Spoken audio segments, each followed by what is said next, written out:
What's going on, everybody? Welcome to another episode of the Pod Street Bullies. My name is Derek. And I am John. What's going on, everybody?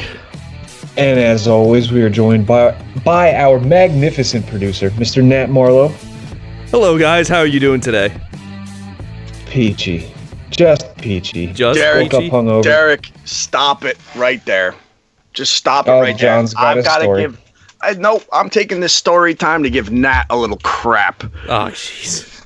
Oh. Dude's like, hey, everybody, I need a football team, a college football team. Help me find a college football team. That was not me. Dude. That was Tyler Zulli. Let me defend myself here. Coastal Carolina? That was Like, of all the schools. Right. You might as well have taken north, south, east, west state. Like, what was that? That was my crap? second Coastal choice. Carolina. What do you mean? What Coastal was all Carolina. that crap? Were you What, not you wanna- listening to the show? No, I wasn't listening to the show. Well, then you have no right to bitch and moan about it. Then, in my opinion, Sure, I do. Why? Nobody. Why you would you didn't pick? listen to how we came to that conclusion? But Nat, why would you pick a team you can never watch on television? Well, they have ESPN Plus. So plus I stream everything anyway. So I'll just stream the games. Dude, have you ever watched a game on ESPN Plus? It's like some guy filming it with his iPhone in the corner. I mean, that's what watching the Q was like, and we had no problem watching that. Coastal Carolina. Yes. You're gonna be regretting Hashtag that. Teal Nation. Here I am, Derek, thinking he was gonna take this seriously. I had a buddy that went to Coastal Carolina, and he said he had a blast. But, you know, if we're talking college football teams, I feel like unless you went there, like to Coastal Carolina, who the hell decides to root for the Chanticleers? Like, What is a Chanticleer? It's a rooster. it's some type, yeah. It was the big joke where, like, my buddy had a hat. He's like, look, I got a cock on my head. I'm like, oh, not the first time, you know? But I like that. I Yeah. can respect that joke.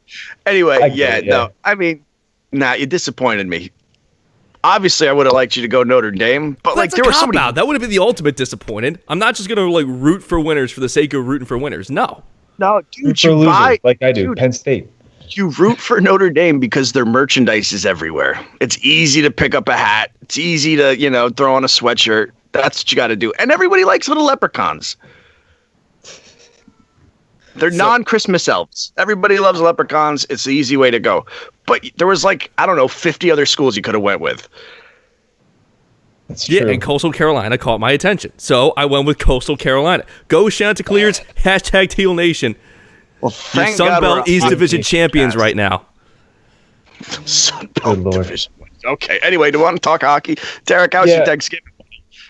Good Thanksgiving, man. Spent some time with some family. Under 10 people, don't worry. It was a good time, you know. Sully got his first taste of turkey, stuffing, and all that good stuff. Mashed potatoes, sweet potatoes.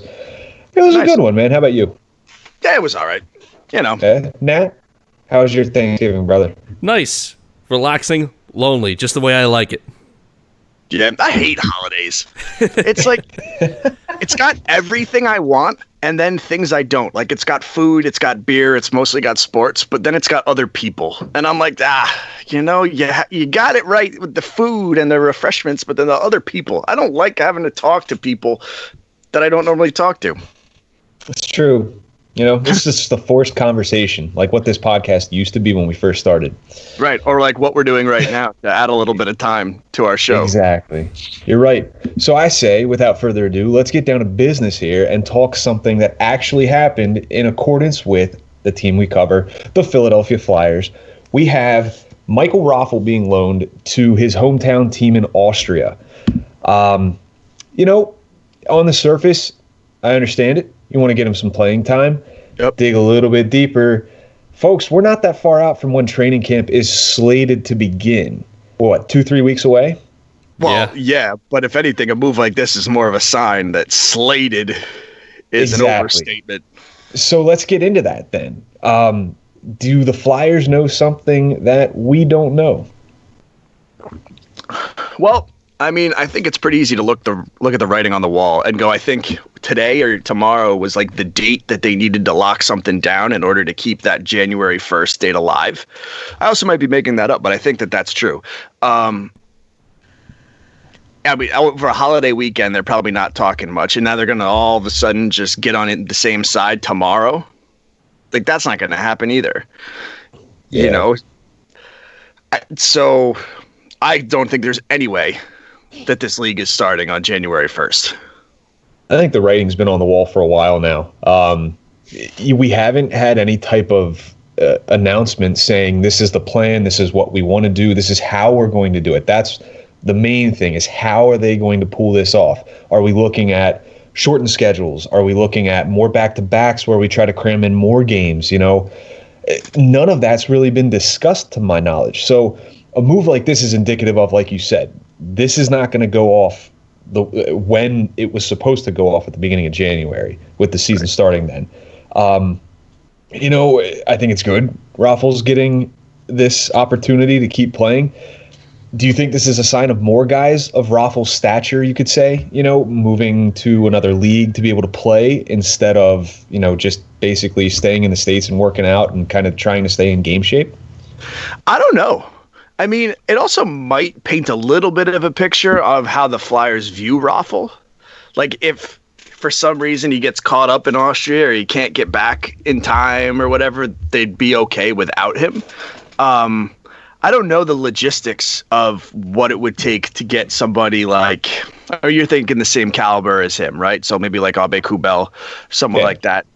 I don't know what it would take to get him on another team, but it seems just like a lot of extra work. Yeah, because everybody's gonna have to quarantine at some point. I don't know what the Austria rules are, but I know to get back into the United States, they'll probably have to quarantine. So I don't know. I mean, it's possible, but I think that the Flyers are more doing this because they know, okay, we're not getting there anytime soon, and there's an opportunity for Raffl to play in Austria. I don't think it was just kind of made up out of nowhere, Now, Raffl came off of an injury that he sustained in the playoffs. Am I correct? Yes. So maybe this is just kind of, instead of like, you have the conditioning stints in the AHL, this is the Flyers saying, okay, go over there. Let's see what you've got. Let's see if you've fully recovered. Kind of like a conditioning stint, just not with the Phantoms, with, a team overseas. So from that perspective, this makes sense. Right. But still, it's risky this close to when the season is supposed to start. Well, and maybe not. I'm actually really interested if you could look this up. I don't even know if you'd be able to look this up, but I'm curious to see what the quarantine protocols are for a country like Austria, or to get back into the United States from Austria. Because if you figure, if he's got a quarantine for like a week, and then he can play a little bit and then come back for training camp, which is slated to start in mid-December. If we were going to have the January 1st timeline, like he'd essentially be able to travel to Austria and then come back. So the first headline I see, Austrians to face further massive restrictions after lockdown. So based off reading headlines, that's not a good sign. But I haven't read the actual article yet, so let's not make any gross assumptions yet. Right. I mean, if he's stuck in Austria, you got to think he's probably not going to be there for opening night, whenever that is, depending on the restrictions, depending on, what type of mandates they have in place. Right. That's a risky move. I mean, and you said, obviously, with him being a bottom six guy, there's some, you could probably replace him. But at the same rate, we've seen it with him. We've seen it with Lawton. Those are two guys that can play up and down the lineup. So you're going to be missing a key component of your bottom six right there. Right. He provides stability. He's one of those that's that probably better put than. Yeah, probably. But no, the way I see it too is like him, Law, and those are the guys that you can count on. And you're still never really sure with some of those wild cards like Abe Kubel, who isn't as proven. So he's probably one of the few that you don't want to be, missing from your bottom six. But I don't know. I mean, because at the end of the day, man, the league isn't starting on January 1st anyway. Now, would this type of move, and if Raffl gets stuck over there, would this open up the door for a guy like Tanner Lashinsky or Wade Allison to potentially take a bottom six spot? Or if we're talking, Connor Bunnaman, Connor Torinsky? Yeah, I mean, all those guys, right? Carson Torinsky. I was going to say Connor Torinsky doesn't sound right. Connor, Carson, Lashinsky, Torinsky, it's, it's all the same, right? I mean, yeah, I think that they're already, there's a possibility that they could grab one of those spots anyway. And I think that if they were to show that they're capable of taking that role, they might even put them on the line instead of Raffle because they're the future, and he's probably done after this year, I think, right? His contract's up after this year? I think so. We're going to go with that. Raffles? Yeah, I believe so. Yeah. So, yeah, I mean, it definitely opens up the door, but I think that the Flyers, I mean, kind of to go off on another path, they're going to be looking to put some of these guys on the roster if they can, because there's uncertainty around the NHL. There's a lot more uncertainty around the AHL. Definitely. And where are they going to end up playing?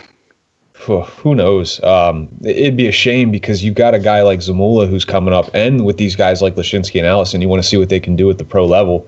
Right. This could be a wasted season, and it begs the question, like, what's going to happen with contracts if they can't play? That's obviously a discussion for another day, but you'd hate to see them waste a season after coming out of college or juniors, or where Zamula came from.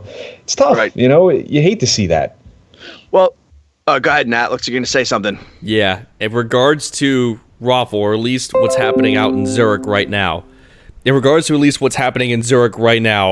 should expect further heavy restrictions when its current lockdown measures expire in just over a week, and that's from the Chancellor Sebastian Kurz.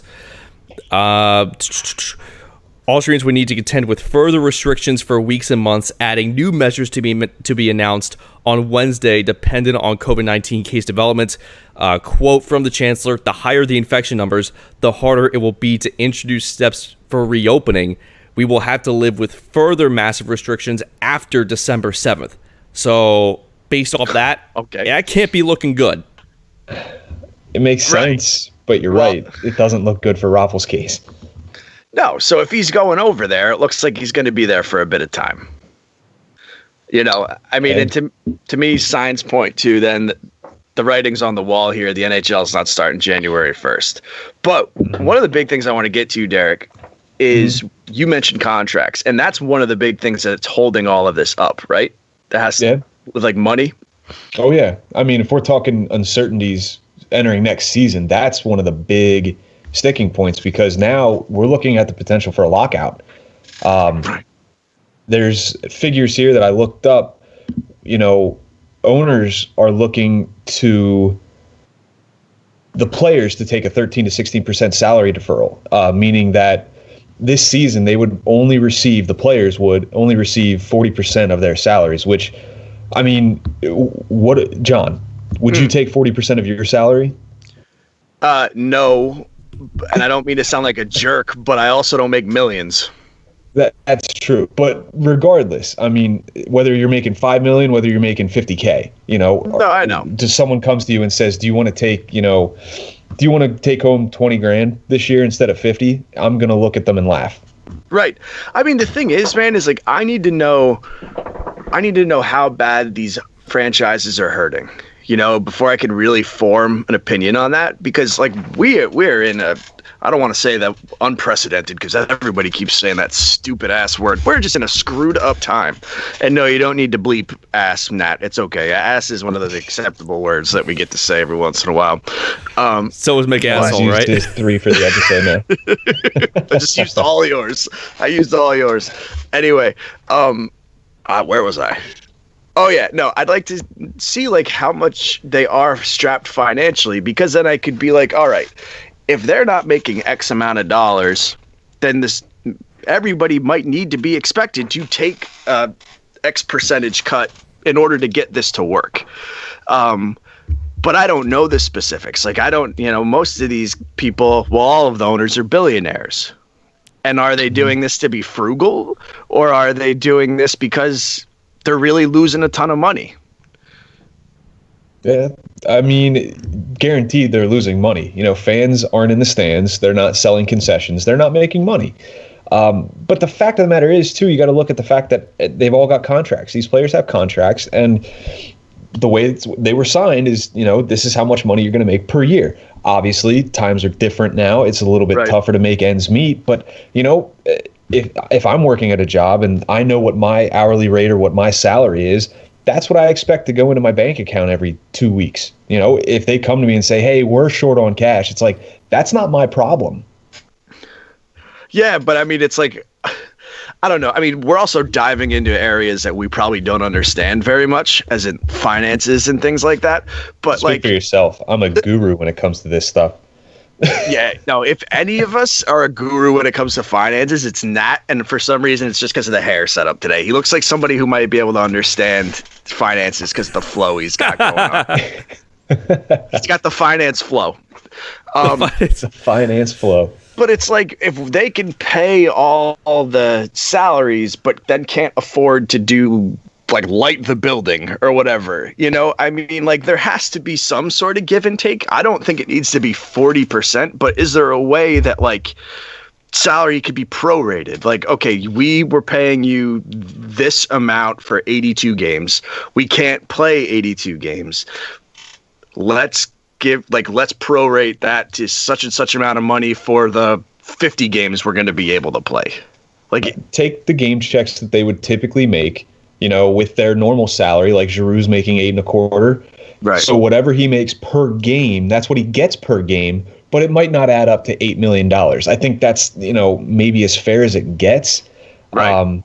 It still stinks from a player's perspective because you're missing out on money. And I mean, what does that do to the salary cap? Can you then manipulate the numbers there and say, well, technically we're this much under the salary cap? Because if it's $82 million and you're only paying Giroux maybe, let's say, 70% of what he's going to make, like, okay, now his cap hit is 6.5 instead of 8.25. You know what I mean? Right. Well, finance man Nat can jump in here for a sec. Sure. Here we go. Come on. Finance flow. Let's hear it. So why don't you try to make a deal with the NHLPA saying, it's like, look, the NHL, we're strapped for cash right now. We need to do anything and everything we can to save money. If, number one, we're going to have a season at all, and two, we're going to have a season without fans in the stands. So why don't you try to come up with an agreement with the players where this season they accept 60% of their paycheck, but that money will be guaranteed back in later seasons Right. within the next season or so once things get back to normal with the NHL. And then who knows, Right. maybe they can come to an agreement where maybe interest comes in on top of that, where it's like, okay, because you took this pay cut at this particular time, when things get back to normal, you'll also be guaranteed this much in interest as well. Right. And I think the tough thing there, Nat, is like, it's not like we know that all of the crap that's happening because of this pandemic is going to end at a certain date. Like, if they were able to go, okay, this is going to be done by March 21. So by October 21, we should be up and running, which means we should be able to get back to where we were by October 22. So then we can, we'll be making a decent amount of money. So by October 23, we can pay you back what we owe you on that salary. I think the problem is there's so much uncertainty with when they're going to be able to start making the amount of money that they were, that it's hard to almost put any of that into writing. Mm-hmm. I mean, you're essentially treating the NHLPA as a bank, and the NHL is asking for a loan. Right. So it's doable. You add a little bit of interest, whatever Nat's suggestion was. I think that's fair. I think, these players are due their contracts, and what their contracts say they are owed, they should be paid. But again, difficult to do that when you're not generating any type of revenue with no fans. I mean, think about it too. You're not going to have your outdoor games. They're big money makers. You're not going to have the Winter Classic. You're not going to have the pomp and circumstance with the playoffs and things like that, All-Star Weekend. Those are big money makers, and you're missing out on keys for this. Right.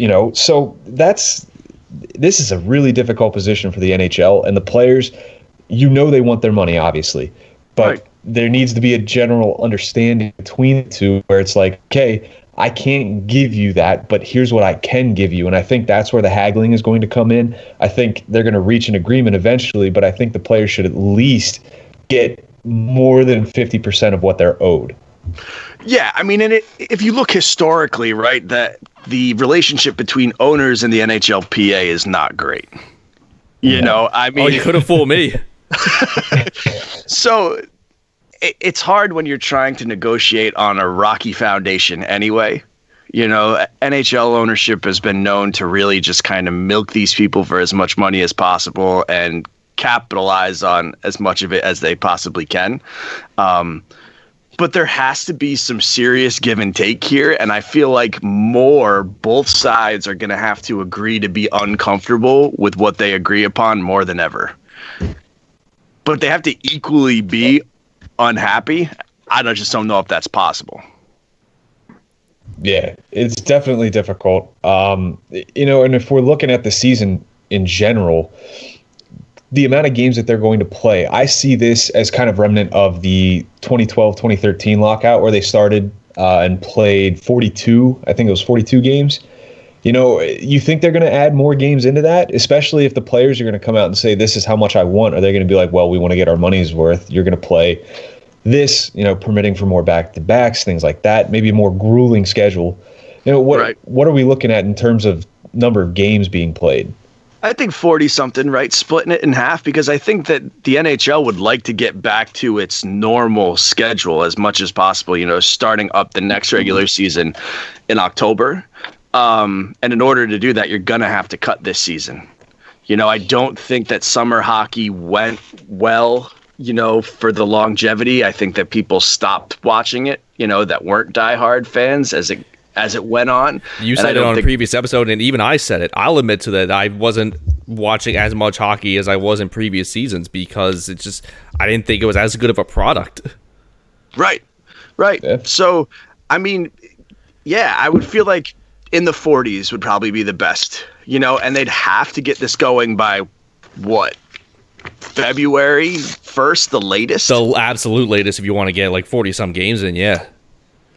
Right, it's already going to be a grueling schedule. And it's tough, too, because it's like the easiest thing to do is what they did for the playoffs, right? The bubble. But it's such a demanding ask that I wouldn't sign off on as a player. It's just something that can't be pulled off for a season, even if it's 40 games. And there's going to be just so much risk that I don't think a lot of people feel comfortable with it, and you can't really blame them. I don't know. It's just a complete mess. You're absolutely right. The 42 games I think is going to be part of the course. I think that's what they're going to end up going with, just because if they're going to keep pushing it back, are they going to want to do what they did this past season and have the playoffs going into October? That's just such a tough ask for these players, and they've already gone through so much. And don't get me wrong, obviously the owners have as well, but you're talking about the guys that are on the ice day in and day out, and out there with these grueling schedules. So it's going to be very difficult to convince them of a more grueling schedule as opposed to a pickle 42 game schedule there. This 5-year CBA that they're talking about, they just I want to say ratified it is the correct term. It's like they don't even honor that anymore. Like, this is a different conversation, and I'm sorry to go off on a tangent here, but 5 years, they just did this, and now all of a sudden they're like, oh, well, and this was signed, if I'm not mistaken, with the thought process in mind of something going wrong, and things like this happening. Are we just not going to honor it anymore? Like, is this just extenuating circumstances? What, is there no pride anymore? This is when we need like a lawyer on the show, because should I call my dad? Yeah, get him on the line real quick. I'm the finance guy. He's the he's the attorney. Mr. Morello, help us out here. We're just the idiots who talk. Because I don't know, when I sign a contract, I have to honor that contract. When you sign an agreement or whatever, you typically have to honor it because it's like a legally binding document, I would imagine. Yeah. But I don't know. I really don't know, and I really don't want to risk stepping into an area I have any clue about. But you're right, though, Derek. Like, if they signed off on this during the return to play agreement, right? Yeah. Wouldn't they have thought about all this already? You would think, and this was agreed upon, and this was literally brought about because of the stoppage in play and wanting to resume. So you'd think that looking forward, They probably knew, as did all of us, that this wasn't just going to go away and that they probably have to deal with it for another season, maybe even 2, who knows. But, to your point here, there might be some language in that contract that says we can revisit this at a time if things aren't looking the way we thought it was, and have to kind of fudge some numbers and figure something out and mess around with it. So in that sense, I could see it. It's just the legal jargon, but I mean, it's just so difficult because it's like you said, it's a contract. It's legally binding. You should have to adhere to its terms. Right. I think the thing that puzzles me, too, is how is it that, the MLB, yes, I understand it was different because it was at the beginning of all this. The NFL and now the NBA are going to be able to get going, but the NHL is not. Well, it's run by Gary Bettman, so doesn't that explain a lot? Listen here, everybody. I have a wonderful idea. No. I was waiting for it. But honestly, though, as much as I poke fun at the guy, he does a pretty good job. He's been able to take the NHL and make it what it is. Yes, there are flaws, but the same could be said about that chucklehead Goodell. I just wonder, the NBA had the shortest offseason in all the land, and they're set to start up, Christmas? Yeah. Or before Christmas? December 22nd. Are they bubbling it? I think. I'm not positive. I don't think they are. Oh, they're not? I don't think so. I'm not a big NBA guy. No, neither am I, but why are they able to do this, but we can't? When you think of hockey people, right? They just want to play. They want to get the games going. It's just weird how this is the sport that's having such a hard time to get up off the ground. Typically, too, you look at a lot of the decisions that have been made with things that have impacted all sports, and not just sports, but culture as a whole. The NHL has been kind of late to the game with a lot of that. Right. So maybe it's them just doing their due diligence. Maybe it's them exploring, okay, if we do this, what's going to happen? If we do that, what's going to happen? But, they got it right with the playoff bubble. They knocked it out of the park. Exactly. No confirmed cases at all while the playoffs were happening. It went off without a hitch. It was perfect. So, maybe I'll give Bettman a little bit of slack here because of that and because of the way it was handled. But at the same rate, someone needs to be held accountable, and we need to know what's going on. We don't need to know, but obviously we would want to know because this is the sport that we watch. This is the sport that we love. We want to know what's happening. Right. And I think the thing is, too, is it's like when you have to come to an agreement and there's so many people involved with different priorities, it's really hard to find the agreement. To come to an agreement, and I'm sure that's part of it.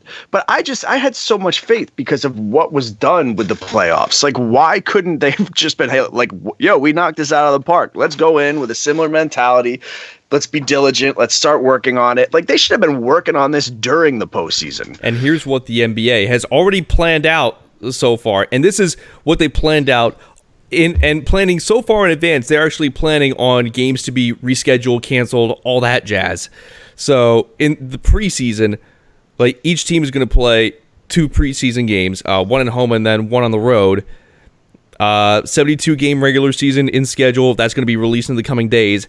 And the current plan is to account for the possibility that games will inevitably need to be rescheduled due to complications from the ongoing COVID-19 pandemic and to allow for more flexibility in doing so. And that comes from ESPN.com. The most credible news source in all the land. Especially when it comes to hockey. Always. No, damn. This is just, we're looking at this offseason, and really when you think about it, we've only been about a month or 2 out of hockey. We're, used to a 3 to 4 month hiatus, but we're also antsy because this is right now when hockey should be being played. Right. I think we're all just, maybe we need to take a chill pill. Maybe we need to relax, let these things play out. But, I don't think anybody's in the wrong wanting their favorite sport to be played right now. especially given the circumstances. I have a question before we transition. Do you think there's a chance that this season doesn't get played? Absolutely. Yeah. If do you think it's a owners are high going to chance? lose way too much money, honestly, I'd put it at 50-50. I think if the owners are going to lose too much money, they might look to cancel the season. But even then, it's like you cancel the season, you lose more money. So are you trying to mitigate your losses, or are you just saying, screw it, let's ride with it and see, because you got to think the marketing, you got to think TV ratings, you got to think advertising with, commercial spots, things like that. Maybe if restrictions start to be lifted, you venture down the road and say, maybe we should play more outdoor games, because I feel like outdoor stadiums are going to be able to house more people than indoor stadiums. Again, I'm not a scientist, I don't know, but that's at least one way to potentially generate a little bit of revenue. Yeah, I don't know. How about you, Nat? What do you think? I think my biggest worry right now is that if you were to ask me that question a month ago or 2 months ago, you think that the NHL would be canceled? I would say no shot. The NBA is coming back. The NHL is definitely coming back. Right. And now it's like with each passing day, at this moment I'm with Derek right now, it's 50-50. And I'm worried with that with each passing day, it's only the chances of it not coming back are only going to increase. Like, yeah, we can try to get outdoor games in, but I think that's just each a day really that tall passes task with for radio silence, I think that's discouraging. Not hearing any type of update as to what the plans are, what we're looking at, what are going to be the sticking points for negotiations, apparently. That, I think, is the most discouraging part of this, is that we're not hearing those things. Oh, well, we're talking to the Players Association about this. We're talking to the NHL owners about that. That's what personally I want. I want to hear those things, because that means that there's discussions being driven and people are spitballing ideas and trying to come up with a solution to this and get back to playing. With nothing being talked about, at least out there, outside of the NHLPA and the owners, that's discouraging to me. Yeah, I'm with you guys. I mean, I want to say it's still a little bit more like 65-35 that they'll play. I just think it would be quite I don't know. I just feel like that would be quite the bad sign if every other professional sport was able to do this, but they can't. I just feel like at the end of the day, that's going to have to motivate them a little bit more. And do the players get paid if they don't play for the year, or is that just a year off their contract? That's something I can't answer. I don't know. That's another really good question. And plus, what if it's a contract and someone like, I don't know, who's played in the NHL forever, like a Joe Thornton situation, and you don't know how much longer they have left? Right. Or just any pending UFA. Like, is Lawton just going to be a UFA after this year, even if we don't play, or does that all of a sudden roll? Yeah, what's going to happen with Hart's contract? Are you going to, is that going to expire, or is he going to be set to play on the $750-something thousand that he's guaranteed for next season? Man, I was in a good mood before we started recording today. Dude, it sucks though. Like, think about these guys, right? Freaking Mike Hoffman has not been signed to a contract. Here we go. Arguably the best goal scorer on the free agent market, and he hasn't been given a contract. Like, this all just sucks. You think of guys like Matt Martin, right? Where if he gets signed by anybody, it's probably going to be like $800K, when he could easily put in, get at least, $1.5, $2 million on a normal contract. Like, it just sucks for everybody. What about those people? Yeah, it's a tough one. What about those people that are about to put out a brand new freaking website with no potential hockey coming out? Those people too. I feel terrible for them. Me too, brother. Me too. It's going to be a tough one for those types of people. I can feel for them. Should we construct some divisions, get a little more lighthearted? Yeah, let's talk some positives here. Let's say the season does start and we're looking at divisions, because we all know with the travel restrictions in place, what's going to happen with Canada, we're likely going to have an all-Canadian division. So that includes Vancouver, Edmonton, Calgary, Toronto, Ottawa, Montreal, Winnipeg. Am I missing anybody? I wasn't listening to you. Calgary, Edmonton, Montreal, Ottawa, Toronto, Vancouver, and Winnipeg. Yep, 7 teams in Canada. Those guys are going to probably play in their own division, given the circumstances. So that leaves all the other teams in North America. Let's not go any further really quick. I get the border crossing, but it doesn't really limit travel for those Canadian teams. Like Vancouver is nowhere near Montreal. No, that's going to be tough. Yeah. That's another excellent point we got to bring up. Yeah, because if they're going to do a bubble, why not put it in the middle of Canada? And I'm not even talking, your central-most team is probably Winnipeg, just as opposed to east-west. But and I'm terrible at geography, find a place that's a little further east of Winnipeg and play your games there. You know what I mean? So that way it's equal travel for a team like Montreal and a team like Vancouver. Right, because, I feel for the Canadian teams, because, for the U.S., it's going to be all well, geographically, this makes the most sense. And it's well, you guys are stuck in Canada, so you just have to all play one another. That's your own problem. Yeah. That's what you get for being in a different country. Right. And the virus isn't any better up there right now. I know, grand scale, the U.S. numbers are larger, but the population is larger in the United States, I'm assuming. So it's not like there's less risk for them to be traveling all over the place. Yeah, the risk is still there, absolutely. Right. But I guess if we're talking for the sake of, traveling, right, are we at a consensus here where the Canadian teams are going to be their own division? Yes. Okay, so now this gets fun because we're going to talk, I'm assuming there's going to be 3 other divisions within North America. Yep. So we're going to have to try to split these guys up. And I feel like there's going to be at least 1 or 2 of these divisions that are going to be identical across the board here with us. Yeah. But I think things get interesting when you head out east where the teams are more densely, located, you could say. Right.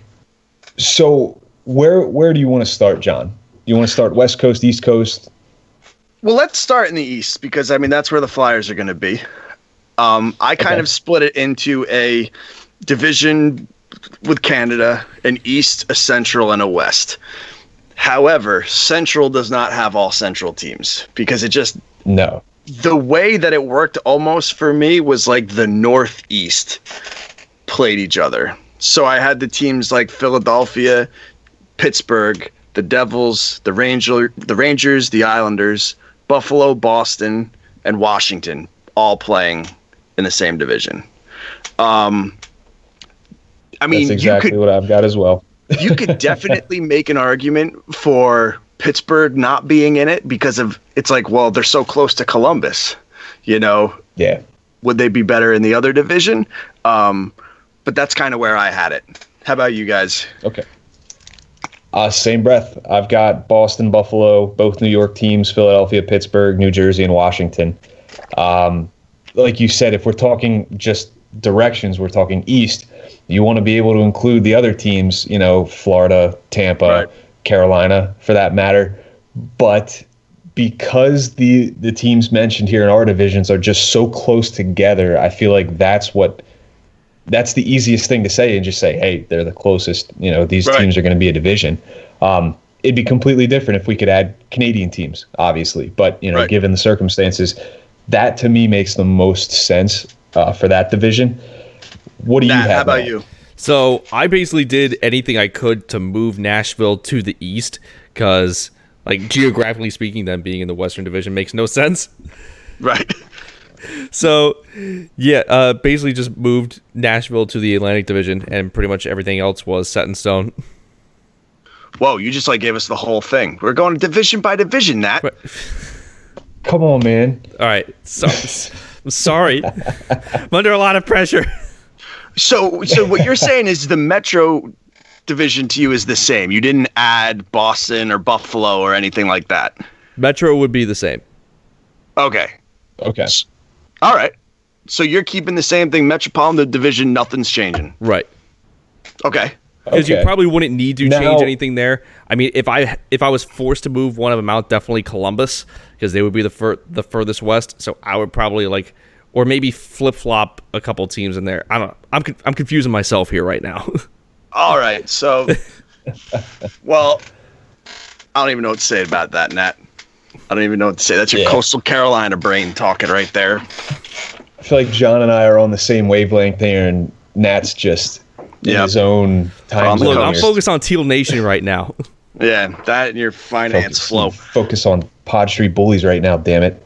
It's podcasting time. So then I have like a central division. Division 3 is what I called it, because the Canadian division was Division 1. And what it has is like the lower East Coast. So it's got the teams like Florida and Tampa and Carolina. And then it kind of moves its way to Nashville, right? And then you've got Columbus, Detroit, Chicago, and St. Louis for me. Okay. How about you? I think I left Columbus out of that, but I'm going to have to put them in the Central here. But I'm going to have 9 teams in that division then.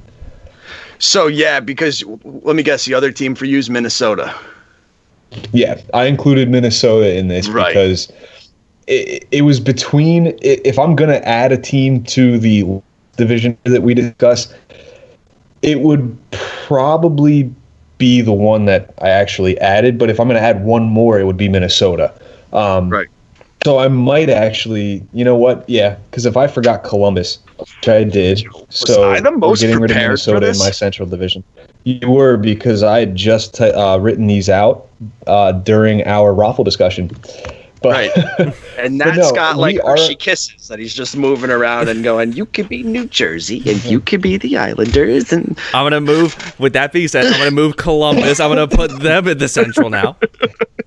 no, okay. this So, isn't a game of risk. so the big thing with me, right, was that you couldn't have a division with 9 teams. It was either 8 or 7. So to me, it was either St. Louis or Minnesota. And I think that when the NHL constructs them, that's what they're going to have the hardest time going, okay, should we go with Minnesota, which is more north, like Chicago and Detroit, or St. Louis, which is like essentially in Illinois?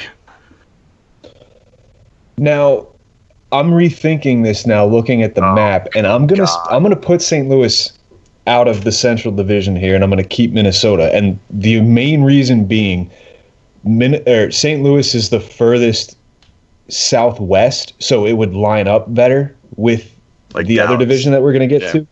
Yeah, exactly. Because if Dallas is the team that's farthest over, and now it would be St. Louis in my division. So I've got Minnesota, Chicago, Nashville, Tampa, Florida, Detroit, Carolina, and Columbus in my Central Division here. Right. It just, to me, you know, that would make more sense because you've got the grouping that's closer together. Whereas the last division, it's going to be spread out no matter what. Because it's across. Oh boy, they're coming for somebody. Derek's in trouble. Yeah, well, That's you, man. wouldn't be the first That's time. you. That's me. That is me. Yes. York, it is very Pennsylvania loud. has its own fire department. Oh yeah, it's got a couple actually. York's a big wow. town. York's no small town. Well, I just Oh, like yeah. to pretend that it is because I've never been there. It's that And I New know York it's- state of mind. I know it's Jeez. next to Amish country, so I just figured that you'd hear somebody going, "Woo, We're fire!" separated by your favorite river, the Susquehanna. Ah, yes, east of the Susquehanna. We are really But off no. the rails right now. We are. Let's reel it in here. Derek, the one thing that I think really made me want to keep St. Louis with Chicago was the rivalry. I tried to make sure that like those bigger rivalries were able to stay together for as much as they could. So that was a big selling point for me. Like I'm sure Minnesota has a similar rivalry, with the Chicago because they're in the same division, but they're the Wild. Now, keep in mind, too, if these divisions hold until, like, next season, not this coming up season 2021, we're talking 21-22, you're going to add Seattle into the fold. So Seattle could easily slot into that Pacific or, West division. Right. And a team like St. Louis would be the obvious choice to move to the Central, keeping the rivalries, where they should be. And there's 2 frames of mind here when you think about it, where you want to keep the traditional rivalries together, or this is an opportunity to create new rivalries. So you've got, Dallas and Anaheim. You've got Vegas and Colorado. You've got teams like Detroit building rivalries with Nashville. That'd be awesome. It could be exactly like it's an opportunity. And so I think that, like I said, two frames of mind here, whether you side with one or the other, it doesn't matter. But, it just depends, because we're not making the divisions, obviously, but we're going to have some fun with it. And that's one of the things that you got to kind of keep in mind. Right. I mean, in this Western division couldn't scream, I don't care any more than what it does. Like, no offense to the teams over on the West, but San Jose, Los Angeles, Anaheim, Arizona, Vegas, Colorado, Dallas, and Minnesota. Like, yeah, it's not the most, high market franchises over there. No. I mean, we're talking maybe 5 years ago. You've got San Jose, the Kings, the Ducks. Right. Like those teams are great teams. Right. Vegas wasn't even in the fold, and they're 3 years into the league and they're doing great. So you've got quality teams. LA's a couple years off. I think San Jose's fallen off a bit. Anaheim's in a rebuild. But Colorado's on the up and up. They are looking good. It's very top heavy. Like, they've got Colorado and Vegas and Dallas. Like, let's not forget Dallas just went to the Stanley Cup final, and then it just kind of was. Yeah, just there's like a big drop off there. Whereas with the other divisions, you've got some parity. You've got some really good teams, and then even the teams that are probably going to finish lower still aren't that bad. Right. The only difference I have is St. Louis instead of Minnesota. But yeah. Right. Well, what about throwing a team like Colorado into the mix there too? Like where? Into the Central Division? Into the Western. Not the West. It is in the Western Pacific, the Pacific Division. No, it is there.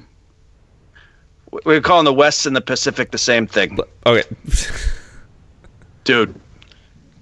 Dude, I got the fog brain today. I don't know what the I don't know what the hell is wrong with me. That thing's going around though. I mean, it hit Derek, then it hit me. Last week we didn't really need to talk because we had a guest, and then this week, man, it's on you, dude. It's all come full circle. Like, what the hell? Right. Well, that's okay. But I think happens, the interesting part of this, Derek, is when we get to like the playoff construction.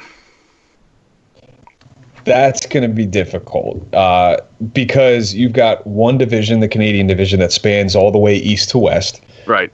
And then you've got the Central division where it's like, okay, they just kind of go whichever way the Canadian division doesn't fall. So, and even in Canada, it's pretty evenly dispersed where you've got 4 teams on the west, you've got 3 teams on the east, but those 3 teams on the east are a lot closer. So do you tell the West teams, hey, suck it up, we're going to pair you with, the East division? Or do you tell the East teams, like, hey, you suck it up, we're going to throw you on the West? So there's 4 teams on the West. You'd want to include them with the Pacific, but are we going to do conferences, or should we just say, screw it, let's take the top 2 teams from each division and have them play, and then the winners from those matches play the top team from another one, and then you've got a Stanley Cup final. You've only got 3 rounds, essentially. Top 4 in each division. Go top 4. You can just still get 16 teams. Dwindle that down to 1, and then the champions of each division, you look at their point totals of the year, and you seed them 1 through 4. So the West division will have somebody, the East division, the Central division, and the Canadian division will all have one that they've won their division title. Then they go and you go, okay, number 1 seed, the one who has the highest point of those 4 plays the 4 seed, and then the 2 and the 3 play, and then those 2 play for the Stanley Cup.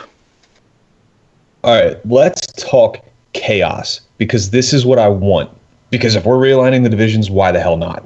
Right. I want the top 4 teams, like you said, from each division. I want a round-robin round. That'll determine seeds. Then you play the seed matchup, best of 5. Then move on. You got 2 teams from each division. They play, determine a winner from each division. So you have 1 winner. Then another round-robin. Because just why the hell not? Well, because we don't want this going until it's October. I want more hockey. Because we've lost so much already, I want to make up for it. Right. So we're gonna do 2 round robin rounds. I'm kidding. This is just me. Look, I was about to say we had like essentially 5 rounds of hockey in the playoffs this year, and it wasn't like it turned out to be like less of a quality product. Right. It's that's true. why I think you can keep the same amount of teams, kind of keep the same framework, but it's like it's all division until you get the champions from the division. Now I understand you'll get the people like Randy, well the best teams aren't going to make it, la la la la, and I get that. It's hockey, but again, right, and it's imperfect. Like this is what we're working with here. But Pierre LeBrun, my buddy Pierre, he was over for dinner a few nights ago, and we were talking, and he had mentioned even changing the division names back to like the Patrick division and what they were in like the early 90s when there was that divisional playoff. Do you guys know what I'm talking about? It was like the Norris division, whatever it was. Yeah. And that would be fun. Like get a little nostalgic while, we're dealing with this crap sandwich. I What like that about idea. a top 3 from each division, and then the You're top just trying team, to. This is the new thing Well, with no, Derek. I'm throwing these out Derek there is to see trying whether to they work or find not. something to one up my idea. He's like trying really hard just to come up with something. Why do you need to go top 3? Because, and I'm only throwing this out there for conversation's sake, but if we take the top 3 from each division, but the top team, because we're going to have to split them east-west, and it Right. shouldn't have any effect on playing in the playoffs. The top team from each conference gets a bye. Okay? Okay. So then the 2 teams from each division that aren't the top team, they play. That's not going to work. Screw it. See, I Yep, should have see. thought this out better. I know, and I did think it out, and Wow, my that's way new. makes sense. I know it is. Hey, I didn't want to be I'm shown glad up you're today. finally doing your homework. Well, don't get too used to it. You see what happens when you're motivated, man? Doesn't it make you feel good? Well, you just wait till Yeah. that website comes out, man, and they're like, "Wow, that's a really good article." Oh, who wrote that? Oh, John. Yeah, of course Oh, it was Derek. John. Oh, who did that video? Oh, Nat did. Oh. All right, man. So, like, to sum all this up, this Oh, sucks. who designed that website? It looks really good.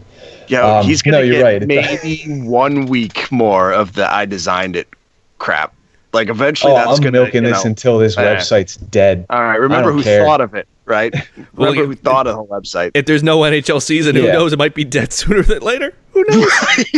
We're gonna have to start playing the video game.